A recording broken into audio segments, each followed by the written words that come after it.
তো ভাই কিছু কিছু ছেলে আমাকে বলেছিল কি পুরুলিয়া জানি পাবলিক প্লেস জানি ভিডিও বানাই দেখাও। তো আমি পুরুলিয়ার পাবলিক প্লেস এসে গেছি আর ভিডিও বানাই তোমরা দেখাবো, ঠিক আছে? আর তোমরা দেখতে ভিডিও আর তোমরা এনজয় করতে থাকবে, আমি তো এনজয় করবো এই না, তারপর তোমরা এনজয় ভাব। তো ফাইনালি কাপড়গুলি এসে গেছে আর এখানে 150 টাকা সেল লাগা ছিল, আমাকে অনেকে ভালো লাগছিল। আর এখন মতলব বেশি ভিড় নাই কাপড়গুলিতে, আর সব দিকে দেখতে পাচ্ছি কাপড়ে লাগা আছে।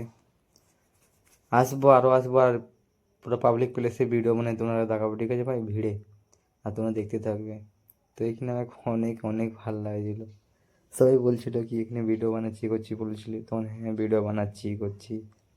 তো এখানে কানের বিক্রি করছিল, তো কিছু মেয়ে ছেলে ছিল, তার জন্য আমি ঘুরে চলে গেছি। আর আমার কাজ কিছু ছিল না, জন্য বলে চলো ওই দিক থেকে। আর আমার কিছু কিছু ছেলে বলেছিল, বলছে পাবলিক প্লেস জানি ভিডিও বানা, তো জন্যে বানাচ্ছিলি। আর এখানে আরও ভালো লাগছিল আমাকে। তারপরে যাওয়ার পরে ওখানে দেখছি কাপড়ে লাগা আছে কিছু কিছু, আমাকে অনেক অনেক ভালো লাগছে।